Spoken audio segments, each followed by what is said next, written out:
Bonsoir à tous, ravi de vous retrouver pour une nouvelle édition sur Monaco Info. Au sommaire de votre JT ce soir, au lendemain de l'annonce de l'assouplissement des mesures sanitaires en principauté, nous recevrons le président de la Fédération des entreprises monégasques. Philippe Ortelli livrera ses impressions sur notre antenne. Nous reviendrons sur le partenariat entre la Croix-Rouge monégasque et la Fédération internationale de la Croix-Rouge et du Croissant-Rouge. Une équipe s'est rendue à Genève pour en savoir plus. Et puis à moins de 100 jours des Jeux Olympiques de Tokyo, Kevin Crovetto s'apprête à participer au championnat d'Europe de gymnastique à Bâle, en Suisse, pour décrocher sa qualification. Le Monégasque sera avec nous ce soir. Mais avant cela, faisons un point sur l'actualité en principauté avec vous, Sandrine Nègre. Bonsoir Sandrine. Le prince Albert II a effectué une visite ce matin au centre hospitalier Princesse Grace. Bonsoir Émilie, bonsoir à tous. Cette visite du souverain était liée au nouveau centre hospitalier Princesse Grace avec la découverte de ce prototype de façade non loin du centre de gérontologie Régnier 3 afin de voir de près le système de brise soleil. La découverte d'une chambre témoin a aussi été organisée pour constater éclairage, répercussion de la lumière et type de matériaux choisis. Autre information, l'État poursuit son accompagnement auprès d'entreprises monégasques. Nous vous en parlions dans notre précédente édition. La réouverture des restaurants le soir est prévue pour lundi, un bon signal pour l'économie. Il a été rappelé d'ailleurs par Jean Castellini que l'État demeurait aux côtés des établissements et plus largement des entreprises en principauté. Je vous propose de l'écouter. Les chiffres les plus importants de l'exonération partielle des charges patronales et de la CARE depuis l'été dernier, c'est environ 10 millions d'euros pour plus de 250 entreprises. Dans le cadre de la CARE, environ 250 entreprises aidées. Dans le cadre de l'exonération partielle des charges patronales, environ 220 entreprises. Pour cette exonération partielle, c'est environ 1600 salariés qui sont concernés. Donc au total, près de 8 millions d'euros pour la CARE, près de 2 millions d'euros pour le PCP, c'est-à-dire 10 millions d'euros de soutien et d'accompagnement à la relance pour les acteurs économiques monégasques. Et 2 décisions ministérielles sont aussi prolongées. Oui, la décision ministérielle du 14 janvier relative à la suppression du délai de carence en matière d'arrêt de travail lié au dépistage de la Covid-19 concernant les fonctionnaires, les agents publics et les salariés de la principauté se poursuit jusqu'au 2 mai. Autre prolongement, celle de la décision ministérielle relative à l'adoption de conditions de travail à distance obligatoires pour les salariés, fonctionnaires, agents de l'État et de la commune. Décision en vigueur jusqu'au 2 mai également. Merci Sandrine. Vous venez de le mentionner, alors que la situation sanitaire en principauté montre des signes encourageants, le gouvernement princier a décidé d'alléger son dispositif. Ce soir, nous avons voulu aborder l'impact économique que cet allègement allait avoir sur le tissu monégasque. Pour cela, nous avons contacté le président de la Fédération des entreprises monégasques. Bonsoir Philippe Ortelli. Bonsoir Émilie. Comment avez-vous accueilli l'assouplissement des mesures sanitaires en principauté ? Nous l'avons bien accueilli, bien entendu. Nous l'attendions au point depuis 3 semaines. Nous avons compris que le gouvernement était soucieux des vacances de Pâques et était craintif par rapport au rebond éventuellement épidémiologique. Mais tout le monde a joué le jeu et les statistiques sont très bonnes, disons-le, avec les 3 derniers chiffres de 3, 2 et 1 personne nouveau positif, c'est remarquable. Donc nous sommes très contents. Cela démontre la volonté de Monaco d'entamer une saison estivale le plus normalement possible aussi. C'est exactement ça, le plus normalement possible, dans le respect des règles sanitaires, en essayant de redémarrer au fur et à mesure l'économie touristique, l'économie de la restauration et de l'hôtellerie. Oui, et la tenue des 2 premiers grands prix est aussi un bon signal pour l'économie monégasque. Absolument. Maintenant, pour le premier, les choses sont très limitées à cause des règles de déplacement, de PCR, etc. Mais il faudrait peut-être même aller un peu plus loin. Nous avons noté que les salariés ne peuvent pas venir avec leurs familles le dimanche au Grand Prix électrique ou au Grand Prix historique. C'est peut-être un peu dommage pour l'ambiance, pour des gens qui de toute manière sont en contact régulier avec Monaco, puisque si le salarié est à Monaco, il voit sa famille tous les soirs et c'est la même entité, je dirais, au niveau du Covid. De la même manière, dans les règles dictées, nous regrettons profondément que nos salariés qui ont participé à l'effort, parce que si les salariés étaient pleins de Covid, les résidents monégasques les auraient attrapés, n'ont pas eu droit au restaurant le soir. C'est un peu dommage. Et j'ai déjà eu des retours des salariés qui me disent on aurait quand même aimé profiter de la restauration le soir à Monaco et même peut-être en famille. Alors c'est vrai qu'ils ont le couvre-feu, mais on aurait aimé qu'il y ait un petit geste de remerciement pour les salariés. L'État a toujours été aux côtés des secteurs les plus touchés. Selon vous, il est important encore aujourd'hui d'accompagner les entreprises dans cette nouvelle phase qu'est la relance économique ? Bien entendu, et nous avons encore des chiffres qui malheureusement indiquent plus de 4000 CTTR, pas forcément à temps complet, mais l'économie n'est pas repartie. Les chiffres donnés en avril par justement l'INSEE ne sont pas bons. Je l'ai dit la dernière fois que nous sommes parlé, je pense que nous mettrons 3 ans à nous remettre de cette crise. L'hôtellerie, restauration et le tourisme est un secteur profondément impacté. On ne sait pas que va nous donner malheureusement les variants qui émergent au Brésil ou en Afrique du Sud. Tout ça fait qu'il faut être prudent. On peut comprendre la prudence gouvernementale, mais d'un autre côté, il faut essayer sur le moyen et le long terme d'accompagner le rebond économique le mieux possible. Voilà, parce que vous l'aviez dit, tout cela ne dépend pas de l'activité monégasque uniquement.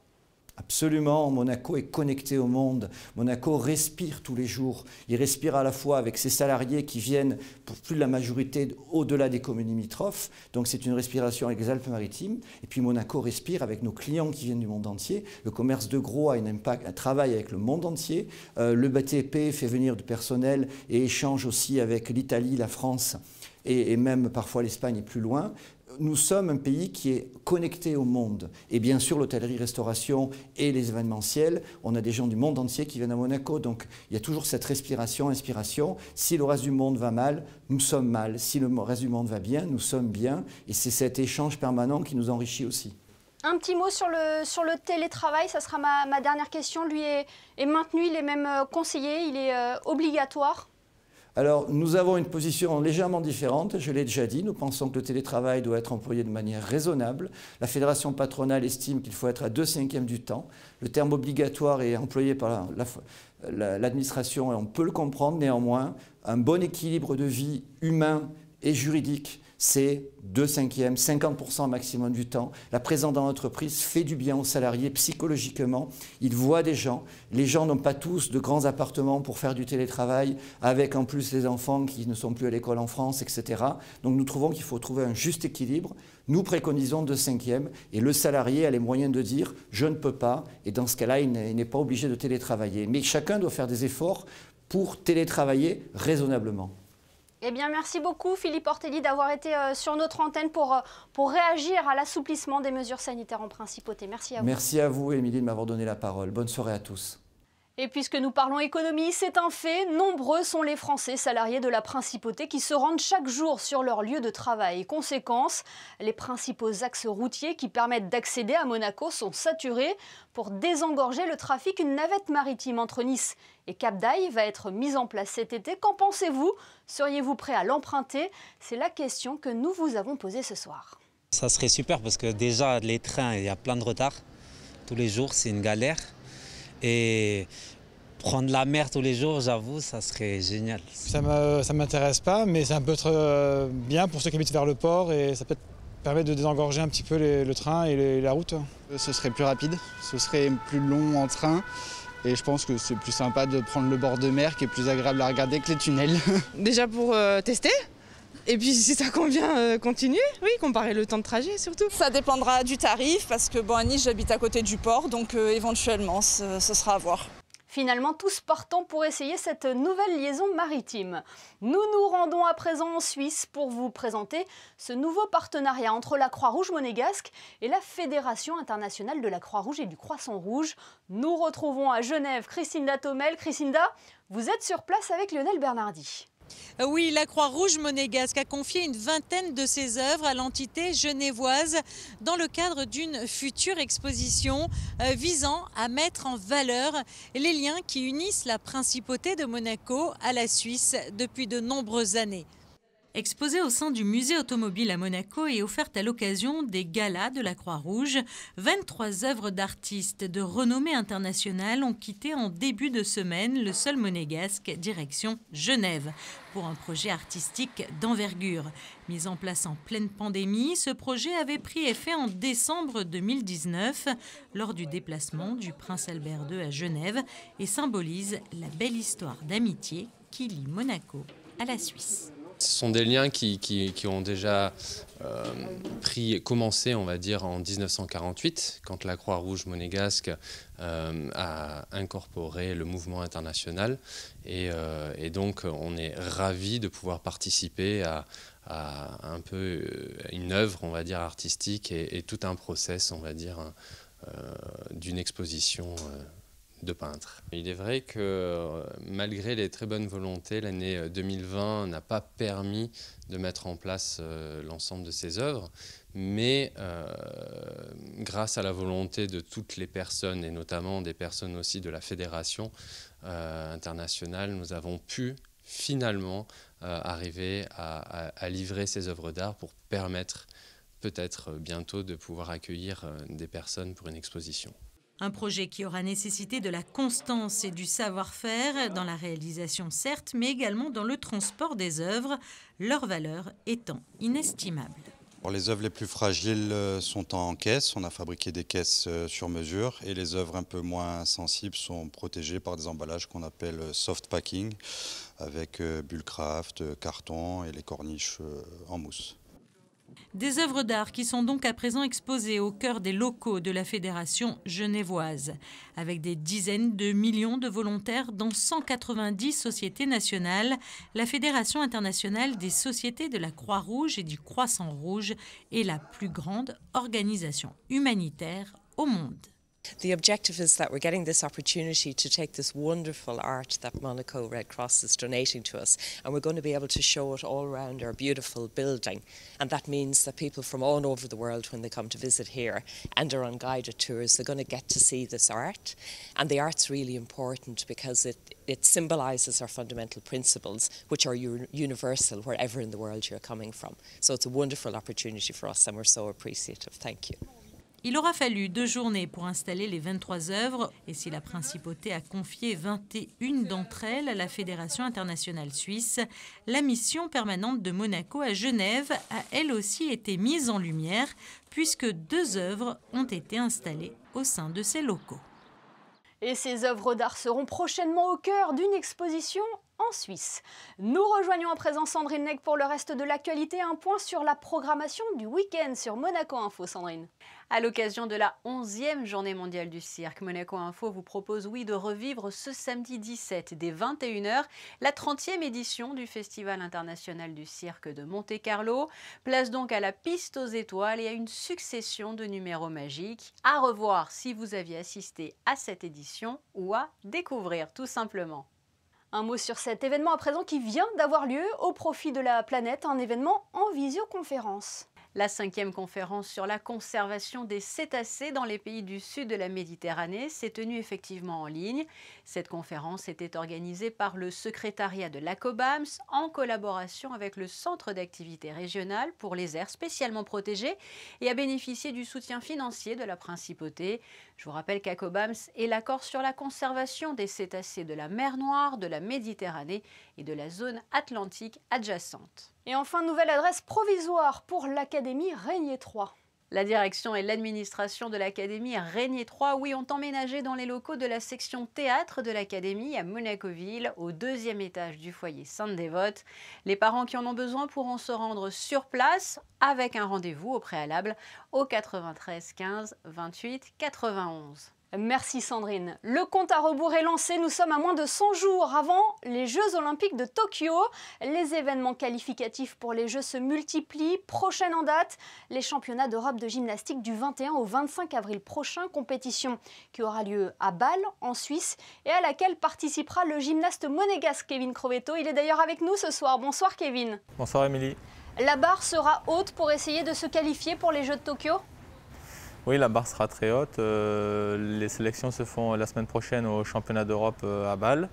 Et il faudra être dans les 2 premiers pour espérer avoir un ticket pour Tokyo. Est-ce que ça sera compliqué, Kevin? Oui, ce sera compliqué. Je pense que les 2 meilleurs Européens, c'est un niveau très très élevé. Donc ça va être une tâche très difficile, mais on va y aller avec détermination, faire ce qu'on sait faire et le reste on verra. Alors justement, comment vous vous êtes préparé pour cette échéance? Dans quel état d'esprit êtes-vous? Comme d'habitude, en état d'esprit de conquérant. Je pense que tout ce que je fais depuis le début de ma carrière, je le fais à fond. Donc j'ai fait une préparation où je me suis donné à 100%. Elle était un peu plus longue que prévu parce qu'il y a eu pas mal d'annulations de compétitions qui étaient prévues en amont. Donc on a commencé assez tôt, mais voilà, je fais une très bonne préparation et maintenant il n'y a plus qu'à démontrer tout ça au championnat d'Europe la semaine prochaine. Ça représente environ combien d'heures d'entraînement par semaine, Kevin? On s'entraîne en moyenne 25 heures par semaine. Comme un sportif de haut niveau en fait. C'est ça. Comment allez-vous physiquement? On sait les blessures ne vous ont pas épargné ces dernières années. Oh, physiquement, je suis bien. Le confinement de l'année dernière m'a permis de bien souffler et me reposer, notamment au niveau des petits pépins physiques. Donc là, depuis la reprise, je suis quand même assez tranquille et je peux m'exprimer comme je le veux. Et vous l'avez plutôt bien vécu, ce report des Jeux et l'arrêt des compétitions? Pour pas vous mentir, au début c'était un petit peu compliqué. Je pense que comme pour tout le monde, les premières semaines elles ont été un petit peu dures. Mais après j'ai quand même assez vite relativisé. Je me suis dit qu'il y avait quand même des situations beaucoup plus graves en ce moment avec cette crise. Donc j'ai relativisé et j'ai pris les choses au jour le jour. Alors vous avez déjà participé à des Jeux Olympiques, c'était à Rio en 2016. Quel souvenir en gardez-vous? C'était un souvenir merveilleux. Je pense que c'est une des plus belles expériences de ma vie. Les Jeux Olympiques de Rio, c'était vraiment incroyable. La ferveur du public, l'ambiance, la délégation, c'était vraiment quelque chose d'inoubliable. Et Kevin, un mot sur la saison de top 12. Vous avez terminé 5e avec l'Étoile de Monaco cette saison, dans un format de championnat assez particulier. Oui, c'est ça. Pour pouvoir effectuer quand même une saison, ils ont modifié le format du top 12 cette année. Normalement, c'est sous forme de duel. Cette année, ça a été fait sous forme d'une compétition un peu plus classique, c'est-à-dire où il y a 4 personnes dans l'équipe qui passent, on additionne toutes les notes et à la fin, on obtient un total. Et donc, on a terminé 5e, ce qui est pas mal, même si on aurait aimé faire mieux. Je pense que pour une compétition de reprise après plus d'1 an d'arrêt, c'était quand même une bonne chose de pouvoir faire une compétition et de pouvoir obtenir ce résultat. Oui, j'imagine que cela vous a fait du bien de retrouver des sensations en compétition. Oui, ça m'a fait énormément de bien. Avant la compétition, j'étais dans un état, j'appréhendais un petit peu, j'avais un petit peu oublié ce que ça faisait l'adrénaline de la compétition et puis très vite, dès les premiers instants de la compétition, on retrouve de suite ses marques et ses repères et beaucoup de plaisir. Eh bien, merci beaucoup Kevin Crovetto d'avoir été avec nous ce soir et bien évidemment, on suivra votre résultat au championnat d'Europe de Bâle en Suisse. Merci. C'est ça. Merci à vous, bonne soirée. Avant de nous quitter, jetons un coup d'œil sur les prévisions météo. Quel temps fera-t-il demain, Sandrine ? Samedi, journée nuageuse dans l'ensemble, avec toutefois des percées du soleil, notamment à la mi-journée. Les températures seront comprises de 9 à 15 degrés. Nous fêterons les Anissés. Le soleil se lèvera à 6h44 pour se coucher à 20h16. Merci Sandrine et merci à vous de nous être fidèles chaque soir sur Monaco Info. On se quitte en images avec les terrasses des restaurants qui, dès lundi, pourront accueillir leurs clients le soir jusqu'à 21h30. Photo signée Michael Alesi et Manuel Vitali. À demain, samedi, pour une nouvelle édition sur Monaco Info.